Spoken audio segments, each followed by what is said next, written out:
오늘은 술의 해악을 깨달으라, 술의 해악을 깨달으라, 이라는 제목으로 말씀을 상고합니다.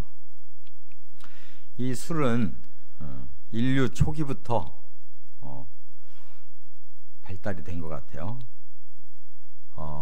노아 시대, 그러니까 아담으로부터 10대 손까지 내려가면서 세상이 완전히 부패했기 때문에 하나님이 이제 세상을 홍수로 쓸어버리시고 인류를 다시 시작한 시조가 노아입니다. 그 노아가 첫 번째 조상이 됐잖아요. 그런데 노아의 실수가 바로 술을 먹은 실수예요. 그러니까 우리 인류의 역사는 술의 역사다, 또 그것으로 인한 해악을 겪은 역사다, 이렇게 말씀을 드릴 수가 있어요. 그렇기 때문에 이 술뿐만 아니라 이 술의 가장 치명적인 문제는 중독성이에요. 그 술은 중독성이 강해가지고 처음에는 사람이 술을 먹지만 나중에는 술이 사람을 먹어버리니까 폐가 망신을 하게 되는데, 우리나라 옛날부터 내려온 말이 주색 잡기를 조심하라고 그러는데, 주가 바로 술이에요. 또 성, 그 다음에 잡기, 이런 노름을 한다든지 뭐 이런 게임 한다든지 이런 것이 전부 중독성이 있어요. 지금은 또 마약이 아주 무서운 최고의 중독성이 있어서 완전히 사람을 좀비로 만들어서 그냥 그 지역을 다 싹쓸이 해버리는 이러한 패망이 온다, 그 말입니다. 그래서 오늘 본문에는 이 술에 대해서 아주 부정적으로 그것이 주는 해악이 뭐냐, 이거를 확실하게 깨닫고 심지어 보지도 마라, 술은 쳐다보지도 말고 살아라, 이렇게 말씀했는데 사람들이 점점 이렇게 마음이 풀어지니까 예수 믿는 신자들까지도 하나님 어디 술 먹지 말라고 했느냐, 쳐다보지도 말라고 그랬는데 성경을 알지도 못하는 사람들이 술의 해악을 모르고, 좀 멋있게 살으려면 술도 먹고 좀 취할 줄도 알고 이렇게 멋스럽게 살아야지, 왜 인생이 이렇게 쪼잔하게 살아야 되냐, 그게 쪼잔한 거예요. 술을 못 이기는 존재들이 마치 술을 가지고 마음껏 조절하고 잘 살 것 같이 생각하는 생각이 쪼잔한 거예요. 그 욕망에 사로잡힌 거라고. 우리는 철저히 하나님의 말씀의 기준에서 깨닫고 순종하는 것이 큰 삶인 것을 깨달으시 바랍니다. 그걸 극복할 수 있는 사람이 큰 사람이지, 그걸 이기지를 못해가지고 자꾸 타협하려고 하는 사람은 가장 쪼잔한 인생이에요. 세 가지로 말씀을 정리하면서, 첫째, 31절 32절 술의 유혹에 대해서 말씀했어요. 술이 사람을 유혹합니다. 여기 31절에 이렇게 말씀했죠. 포도주는 31절 보면 붉고 잔에서 번쩍이며 순하게 내려가나니 너는 그것을 보지도 말지어다. 근데 사람들은 이 술에 대해서 먼저는 술 먹는 것이 좀 사람들이 기분이 좋고 또 멋스럽고 또 서로가 이렇게 마음을 트고 대화도 잘 되고 여러 가지로 좋다, 이런 생각이 있어요. 그런데 정말 포도주가 이제 붉고 잔에서 번쩍이고 순하게 내려간다, 여기까지는 아주 긍정적으로 술이 보이잖아요. 그래서 예수 믿는 가정들도 간혹 보면 집에서 포도주를 많이 먹어요. 왜냐하면 포도주는 성찬도 하는데 뭐가 술이냐. 물론 성찬하지만 성찬할 때 막 한 사발씩 먹나요? 뜻만 새기는 거지. 근데 집에서는 한 사발씩 먹어가면서, 제가 아는 어떤 신학대학 교수님은 포도주에 중독이 됐어요. 그러다가 포도주도 술이에요. 순도가 좀 낮아서 많이 먹으면 취하는 거고, 그거 계속 먹으면 중독되는 거예요. 신학대학 교수들 뭐 하겠어요? 술에 중독돼가지고 낮에는 경건한 신학대학에서 근무하고 밤에는 술 먹고 뻗어버리면 그게 무슨 소용이냐고.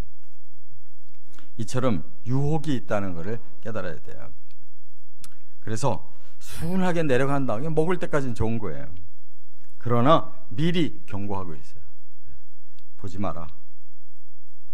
술은 아예 등지고 살 생각해라. 그 말이에요. 여기 32절에도 그랬어요. 그것이 마침내 뱀같이 물 것이요 독사같이 쏠 것이며. 뱀이나 이 독사는요 처음부터 확 안 달라들어요. 살살 미끄러지듯이 와가지고 치명적이 어딘가를 알고 거기를 물어버린다고.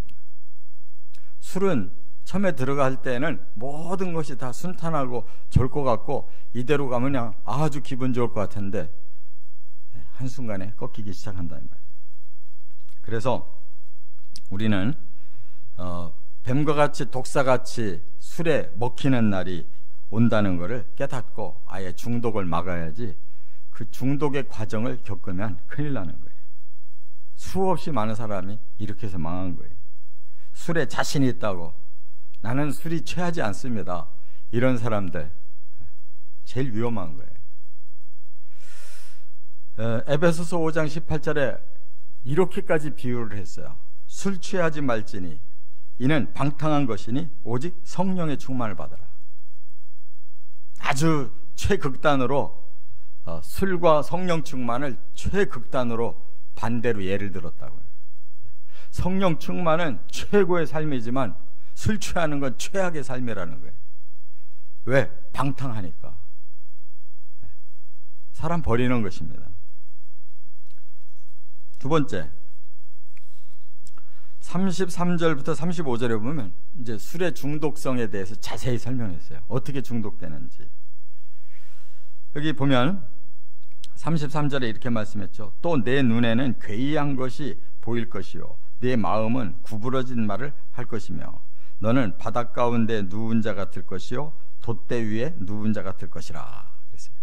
이 술이 이제 취하고 중독이 되는 사람은 어떤 현상이 보이느냐? 눈에 괴이한 것이 보인대요. 이 괴이하다라는 말의 이 원어가 주루라고 그러는데 이게 창렬하는 뜻이에요. 그러니까 그냥 막 선녀 같은 여자가 나타나서 나를 안아주는 것처럼 그렇게 엉뚱한 환상이 보인단 말이에요. 그냥 아름다운 여인이 내 품에 있는 것처럼 그렇게 착각을 한단 말이에요. 그것이 중독에 걸린 사람들의 현상이에요. 마약도 마찬가지로 처음에 마약을 먹고 나면 그럼 막 세상이 그렇게 아름답고 즐거워 보인대잖아요.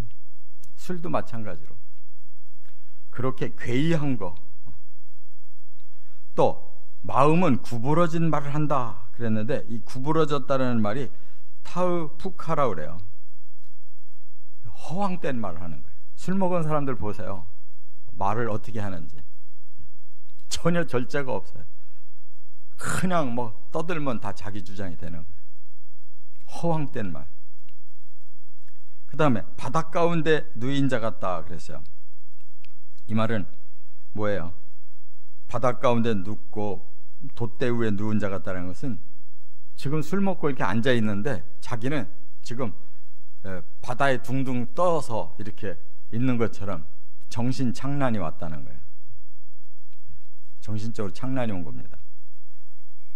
그래서 그 다음 단계는 35절에 보면 뭐라고 말했냐면 네가 스스로 말하기를 사람이 나를 때려도 나는 아프지 아니하고 나를 상하게 하여도 내게 감각이 없도다.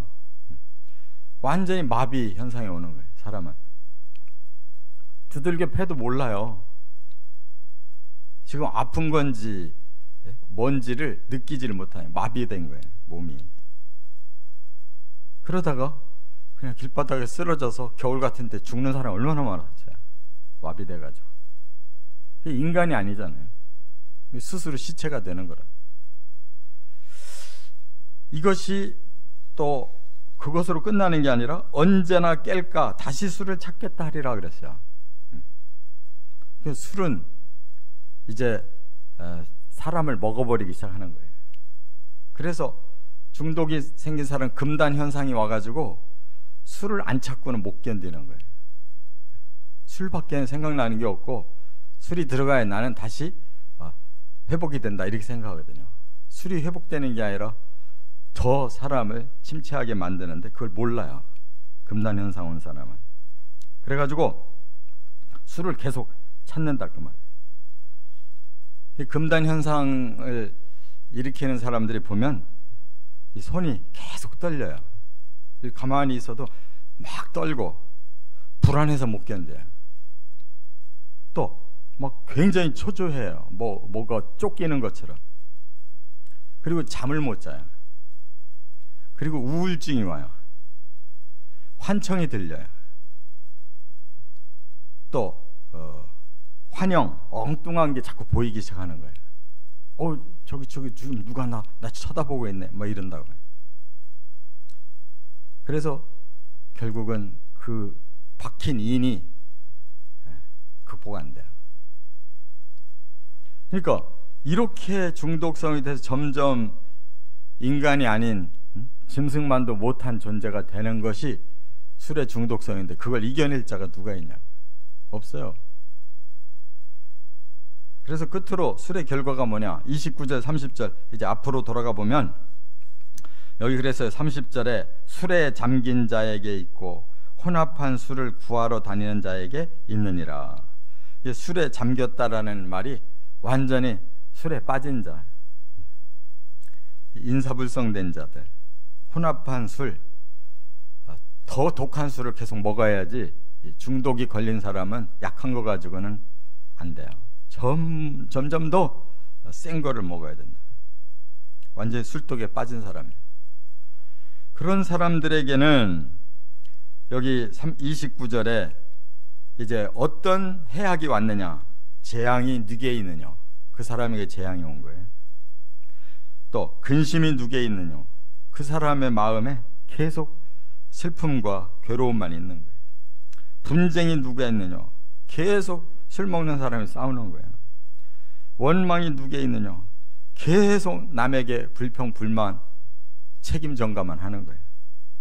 까닭없는 상처가 누게 있느냐, 넘어지고 자빠지고 떨어져도 모르니까 상처만 쌓여가는 거예요. 붉은 눈이 누게 있느냐, 병들은 거예요. 깊은 병이 들어서 눈에서 이제 나타난 거예요. 이거는 그냥 쓴 얘기가 아니라 체험적인 내용을 그대로 담은 거예요, 솔로몬이.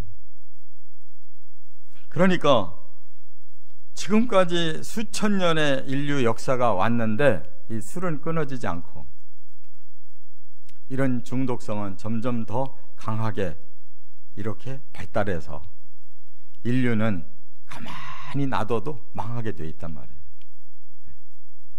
이게 바로 사탄의 전략이에요. 이 술을 아주 좋게 얘기하고 뭐 술에 대해서 세다고 얘기하는 사람들 다 넘어간 사람들이에요. 다 겉으로 하는 소리지 속으로 다 병들고 죽어가는 거라고. 절대로 술은 계속 찾으면 안 돼요. 쳐다보지도 말라는, 완전히 끊어야 되는 거예요. 우리 주변에 그런 사람들이 있을 거예요. 가족들 중에도 있을 수가 있고. 하나님께서 무엇을 해악이라고 말씀하시는지 우리는 오늘 현장을 확실히 본 겁니다. 이런 결단력을 가지고 해악을 극복하고 하나님 앞에 참되고 그리고 하나님의 은혜 가운데 승리하는 저와 여러분 되시기를 주의 이름으로 축원합니다.